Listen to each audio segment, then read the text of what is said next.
Hi guys, welcome to your channel Barnwal Tutorials. Here I am Vikas Kumar Barnwal. You are watching top 10 daily current affairs, which is very important for the all competitive examinations, especially Railway Group D, NTPC, State PCSC and all banking examinations. So friends, let's see what are the current affairs.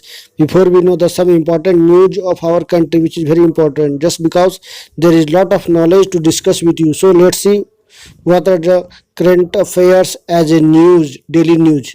तो भारत के बिहार राज्य में 17वीं लोक विधानसभा का सत्र जो है शुरू हो चुका है, जिसमें पहले दिन 190 विधायकों ने शपथ ली। उसमें से मंत्रियों ने लगभग 49 मंत्रियों ने लगभग विधानसभा की सदस्यता की शपथ ली है।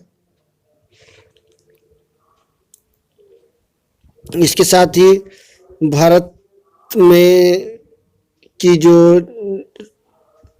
कोरोना का जो स्थिति है वो लगातार सुधार हुआ है, बट इधर से कुछ ज़्यादा ही भयावह होते जा रहा है कुछ राज्यों में, और अभी वर्तमान में 4% से कम इसका संक्रमण दर है।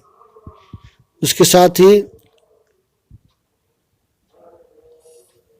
टीवी अभिनेता आशीष रॉय और वीएम वडोला का निधन हो गया है, जिन्होंने अलग अलग छोटे किरदार में टीवी सीरियल के माध्यम से लोगों को अपना कला का प्रदर्शन किया था। इसके साथ ही अमेरिका की पहली महिला वित्त मंत्री बन सकती है येलेन, जो जेनेट येलेन को जो है जो बाइडेन जेनेट येलेन को वित्त मंत्री नियुक्त कर सकते हैं, बट अभी कंफर्म नहीं हुआ है। एकमात्र ये महिला हैं और अमेरिका की पहली महिला वित्त मंत्री बन सकती हैं। उसके साथ ही मैं और कुछ जानकारियाँ दे दूं कि स्नैपचैट जो है एक नया वीडियो सोशल मीडिया प्लेटफॉर्म पर एक नया फीचर लेकर आया है, स्पॉटलाइट लॉन्च किया जिसका नाम दिया गया है, जिसमें शॉर्ट वीडियो यूजर जो है बना सकते हैं।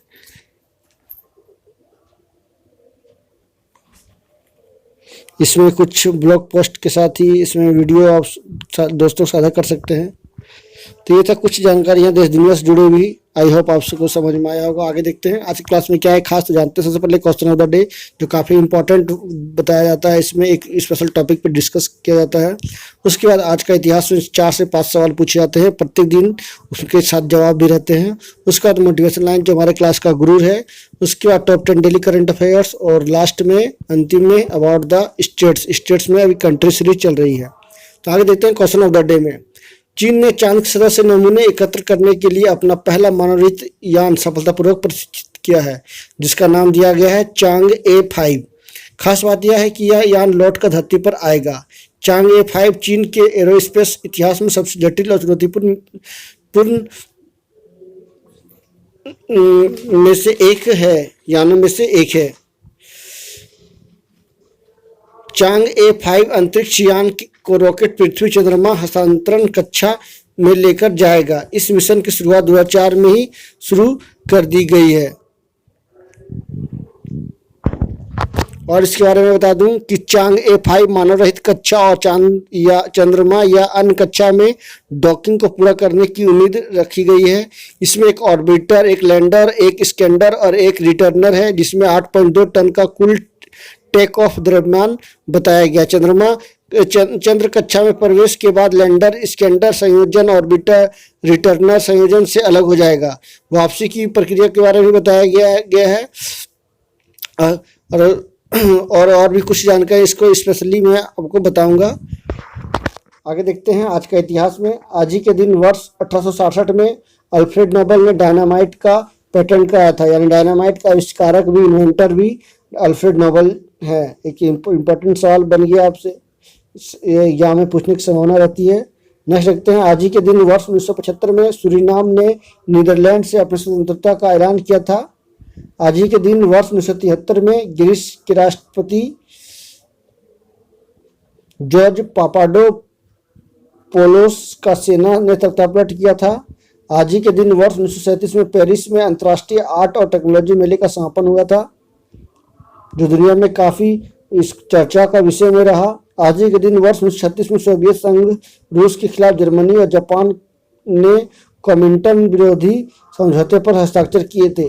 तो ये थे कुछ 4 से 5 आज के इतिहास से जुड़े सवाल, जिसका जवाब भी मैंने देने की कोशिश किया, जो एग्जाम में इसमें पूछने की संभावना काफ़ी बनी रहती है। तो आई होप इसको आप एक सीरियसली इसको लेंगे, ताकि इस तरह का सवाल पूछने पर आप इसका जवाब दे सको। नेक्स्ट और कुछ जानकारियाँ मैं बता दूं, आगे देखते हैं उससे पहले कि मोटिवेशन लाइन के बारे में, क्योंकि मोटिवेशन लाइन जो हमारे क्लास का गुरु है। तो let's see what is the motivation line of today. ना सफ़र डराता है ना सफ़र थकाता है, अब तो पाना ही है वो मुकाम जो रातों को जगाता है। तो बिल्कुल सही है, आप सफ़र कर रहे हो तो लग रहा है कि नहीं, डर लग रहा है कि कितना दूर होगा, कितना डिस्टेंस होगा, रात को जगना होगा, कहाँ रुकेंगे, क्या खाएंगे रास्ते में। उसके बाद करने के बाद लगता है कि नहीं कैसे सेंटर में पहुंचेंगे, यदि थक जाएंगे तो एग्ज़ाम देने में सेंटर में नींद ना आ जाए, कोई तरह का प्रॉब्लम ना हो, उसी सब को छोड़ते हुए अब क्या करना है, रात को एक तरह से जागते हुए अपना मुकाम को हासिल करना है। तो ये सब जो भी चीज़ें मन में जो उठती हैं उसको छोड़ देना है, उसको भूल जाना है कि ये सब होने वाली है। तो ये पॉजिटिव सोच के साथ, पॉजिटिव थॉट के साथ अब आगे बढ़ें और अपना मेहनत को लगातार कंटिन्यूसली बरकरार रखें, ताकि आपकी जो मंजिल है वो जल्द से जल्द मिल सके। आगे देखते हैं करंट अफेयर्स में टॉप 10 डेली करंट अफेयर्स। तो आप यदि नए हो तो मैं फिर से रिक्वेस्ट कर दूं कि आप फटाफट पेन पेंसिल लेकर और कॉपी लेकर बैठ जाए, ताकि इसका नोट्स तैयार कर सको विथ एक्सप्लेनेशन के साथ, क्योंकि काफ़ी इंपॉर्टेंट करंट अफेयर्स मिलने वाले हैं। तो देखते हैं आज का पहला करंट अफेयर्स। सीआरपीएफ के बाद रैपिड एक्शन फोर्स का हेडक्वार्टर भी अयोध्या में बनेगा। तो बिल्कुल सही सुना कि आपने कि हाल ही में जो है केंद्रीय रिजर्व पुलिस बल के बाद रैपिड एक्शन फोर्स जो है उसका हेडक्वार्टर भी अयोध्या में बनाया जाएगा। इसके लिए वहाँ के जिला अधिकारी से बात की गई है और भूमि भी हस्तांतरण का प्रस्ताव भेजा गया है। जो मैं बता दूं कि एक वहाँ पे मलिकपुर गांव है, मसौदा विकास खंड के मलिकपुर गांव, जिसमें भविष्य में वो नगर निगम का हिस्सा बन जाएगा। उसमें 31 राजस्व गाँवों को भी शामिल किया गया है। इसी में यहीं पे AF यानी रैपिड एक्शन बटालियन यानी फोर्स का हेडक्वार्टर बनेगा, जिसमें 33 एकड़ भूमि देने का प्रस्ताव किया गया है। नेक्स्ट देखते हैं, भारत सरकार ने चीन के अलीबाबा स्नैक वीडियो सहित 43 मोबाइल ऐप एप्लीकेशन पर प्रतिबंध लगाया है। उससे पहले जुलाई सितंबर में भी भारत सरकार ने लगभग 100 से अधिक चीनी ऐप पर बैन लगा चुके हैं। इस पे एक मानहानि नहीं मतलब बट राष्ट्रीय एकता, राष्ट्रीय अखंडता के लिए खतरा बन चुकी थी। नेक्स्ट देखते हैं, 22 नवंबर को नेशनल कैडेट कॉर्प का स्थापना दिवस मनाया गया। तो नेशनल कैडेट कोर एक यूथ वॉलंटियर्स की टीम है, उसके बारे में और जानते हैं। दुनिया के सबसे बड़े वर्दीधारी युवा संगठन नेशनल कैडेट कॉर्प्स ने 22 नवंबर 2020 को अपना 72वां स्थापना दिवस मनाया। एनसीसी कैडेटों ने कोरोना योद्धाओं के रूप में कोविड-19 महामारी के दौरान निस्वार्थ रूप से भाग लेकर योगदान दिया है, ताकि महामारी के खिलाफ लड़ने में के उपायों के बारे में जागरूकता फैलाई जा सके। तो एक यूथ वॉलंटियर्स है, सबसे बड़ा दुनिया का वॉलंटियर्स है ये भारत का और दुनिया का भी। इसके बारे में और कुछ जान लें कि इसका जो डायरेक्टर जनरल है लेफ्टिनेंट जनरल राजीव चोपड़ा जी। मोटो है एकता और अनुशासन यानी यूनिटी एंड डिसिप्लिन। इसका फाउंडेशन जो है 16 अप्रैल 1948 को किया गया। आज़ादी के कुछ दिन के बाद इसका हेडक्वार्टर न्यू दिल्ली में है। राष्ट्रीय कैडेट कोर सशस्त्र बलों की युवा शाखा है। एक स्वैच्छिक आधार पर स्कूल और कॉलेजों के छात्रों के लिए खुला है। एनसीसी रक्षा मंत्रालय के तहत संचालित होता है। देश का सबसे बड़ा वर्दीधारी युवा संगठन भी है। तो एनसीसी का लोगो भी देख सकते हैं यहाँ पे। आगे देखते हैं नेक्स्ट, मध्य प्रदेश राज्य सरकार ने पोषित परिवार सुपोषित परिवार अभियान की शुरुआत की है, जिसके तहत लोगों को कुपोषण से यानी माल न्यूट्रिशन से बचाया जा सकता है। उनको न्यूट्रिशन जैसे फूड में लोगों को प्रोवाइड करवाई जाएगी, ताकि कुपोषण को जैसे जो भी बीमारियां होती है, पोलियो होती है या भी और भी तरह का कोई तरह का बॉडी का पार्ट्स नहीं विकसित हो पाता है, तो उसी को दूर करने के लिए इस तरह का अभियान शुरू किया गया है। भारतीय कंपनी ONGC ने पश्चिम बंगाल के अशोकनगर में प्राकृतिक तेल की खोज की है।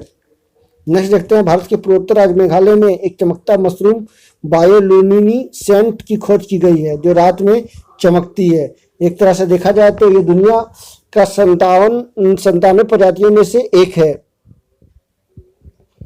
तो ये पहली बार ऐसा हुआ है कि मेघालय में इसकी के एक जिला में इसको एक पहाड़ी के आसपास इसकी खोज की गई है, जो रात में इसको देखा गया और इसको ढूंढ के निकाला गया, जिसका नाम बायोल्यूमिनिसेंट दिया गया है, जो रात को चमकने वाले इस तरह का मशरूम का नाम होता है। नेक्स्ट देखते हैं, अमेरिकी अंतरिक्ष एजेंसी नासा और यूरोपीय अंतरिक्ष एजेंसी ने समुद्र की निगरानी करने के लिए कोपरनिकस सेंटिनल-6 माइकल फ़ैराडे उपग्रह लॉन्च किया है, जो समुद्र की एक तरह से देखा जाए तो गहराई या ऊंचाई की निगरानी करने के लिए इस उपग्रह का लॉन्च किया गया है। ये एक तरह का अमेरिका और यूरोपियन कंट्री का एक संयुक्त रूप से इसको लॉन्च किया गया है। नेक्स्ट देखते हैं, नसरुद्दीन शाह को आदित्य विक्रम बिरला कला शिखर पुरस्कार 2020 से सम्मानित किया गया है। इसके साथ ही 2 और लोगों को दिया गया है, जिनमें से नीलम चौधरी और इरावती कार्निक हैं। इस पुरस्कार में जो थीम जो रखा गया है उसका नाम रखा गया है थिएटर, यानी रंगमंच रखा गया है, थिएटर। तो ये पुरस्कार जो है आदित्य विक्रम बिरला कला शिखर पुरस्कार 2020 3 लोगों को कुल रूप से दिया गया है, जिसमें नसरुद्दीन शाह मुख्य रूप से उनकी भूमिका रही है। नेक्स्ट आखिरी 2 और इम्पॉर्टेंट ले लूँ आगे बढ़ते हुए। भारत ने सतह से सतह मार करने वाले सुपरसोनिक क्रूज मिसाइल ब्रह्मोस का सफल प्रशिक्षण किया है। तो बिल्कुल आपने सही सुना है, एक बहुत ही भारत की एक बहुत बड़ी उपलब्धि हो सकती है ये, क्योंकि भारत के पास मारक क्षमता 290 किलोमीटर थी, किंतु अब इस परीक्षण के बाद 400 किलोमीटर तक किया गया है। इसकी ध्वनि गति भी जो है 2.8 मैक की गति से करीब 3 गुना कायम रखी गई है।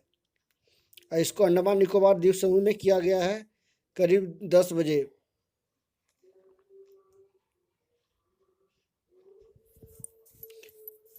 ये सेना के लिए सतह मार करने वाली यानी लैंड अटैक ये मिसाइल है ये।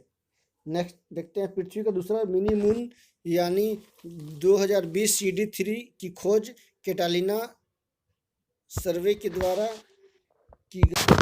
एक बार फिर से मैं रिपीट कर दूं, पृथ्वी का दूसरा मिनी मून 2020 CD3 इसका नाम दिया गया है।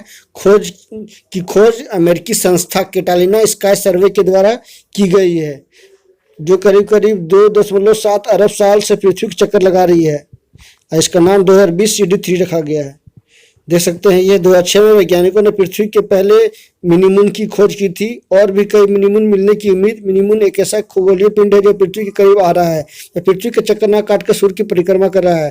फेडोरेट्स के अनुसार आने वाले दशक में कई मिनीमून की खोज की जाएगी। वेरुस सी रूबिन ऑब्जर्वेटरी के खुलने से यह खोज प्रक्रिया आसान होगी। यह मिनीमून की खोज 2016 में की गई पहली। यह मिनीमून मई 2021 तक पृथ्वी के गुरुत्वाकर्षण के कारण उसे बंधा रहेगा। मार्च के बाद पृथ्वी से दूर जाने लगेगा। मिनीमून को सबसे पहले 15 जनवरी को खगोलीय विद कैप्चर वियरस कोस और टेडी पिरियोनो ने देखा था। अगले साल मार्च के बाद यह मिनीमून पृथ्वी से दूर जाने लगा। खगोलविदों ने यूनिवर्सिटी ऑफ मैरीलैंड से लगे लोवेल डिस्कवरी टेलीस्कोप का इस्तेमाल कर मिनीमून के बारे में और जानकारी हासिल की। उन्होंने कहा, इतनी छोटी वस्तु को देखकर उसके बारे में जानकारी जुटाना चुनौतीपूर्ण कार्य है। तो C20 CD3 इस मिनीमून का वैज्ञानिकों ने नाम रखा है। करीब 5 फुट का इसका व्यास है। आगे देखते हैं कंट्री लग्जमबर्ग के बारे में। लग्जमबर्ग यूरोपीय महाद्वीप में स्थित एक देश है। इसकी राजधानी लग्जमबर्ग नगर है। इसका मुख्य राजभाषाएं जर्मनी, फ्रांसीसी, लग्जमबर्गी भाषा है। इसके शासक एक राजा समान ग्रैंड ड्यूक हैं। लग्जमबर्ग पश्चिमी यूरोप का एक छोटा सा देश है। यह बेल्जियम, फ्रांस और जर्मनी से घिरा हुआ है। लग्जमबर्ग का क्षेत्रफल 2586 वर्ग किलोमीटर है, जबकि जनसंख्या 5 लाख के करीब है। इसका राष्ट्रीय वाक्य देख सकते हैं, हिंदी में इनको बोला गया, हम जो है वही रहना चाहते हैं,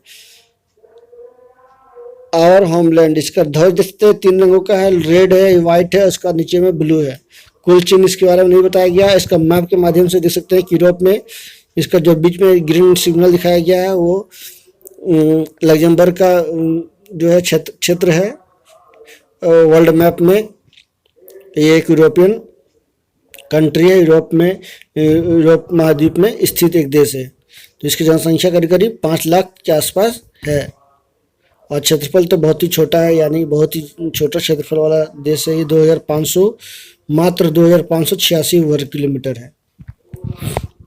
लग्जमबर्ग के बारे में और कुछ मैं विस्तार से बता दूं कि लग्जमबर्ग का जो मुद्रा है यूरो चलती है। दूरभाष कोड जो है 352 है। इंटरनेट TLD.LU है। स्वतंत्रता जो है उसकी पुष्टि 1839 से 1866 में की गई। उससे पहले 1815 में इसको घोषित कर दिया गया।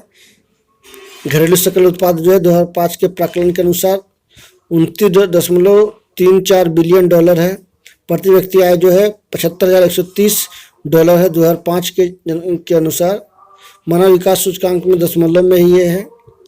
तो ये था लग्जमबर्ग के बारे में। एक यूरोपियन कंट्री है जो फ्रांस और यूरोप और जो भी यूरोपियन देश है उसके बीच ब्राज़ील के आसपास स्थित एक यह देश है। तो आई होप इस लग्जमबर्ग देश के बारे में समझ में आया होगा ज़्यादा से ज़्यादा अच्छा। नेक्स्ट क्लास में फिर और एक नई कंट्री के साथ हाजिर रहूँगा। तो इसके बारे में आपने जाना है। इंटरनेट TLD दूरभाष कोड के बारे भी जानना। लग्जमबर्ग जो है काफ़ी छोटा देशों में से एक है। लग्जमबर्ग नगर उसकी राजधानी भी है। तो आई होप आप सबको समझ में आया होगा। तो नेक्स्ट क्लास के लिए तब तक के लिए मैं आप सभी से अलविदा लेता हूँ। अगले दिन फिर मिलूंगा, तब तक के लिए नमस्कार, सबा खैर। और जाते जाते मैं आपसे रिक्वेस्ट करूँगा कि यदि आप मेरे चैनल पर नए हो तो जरूर सब्सक्राइब कर लेना। So please subscribe my channel and press the bell icon for the all kinds of notification. So thank you very much for watching and please subscribe again. This is my personal request.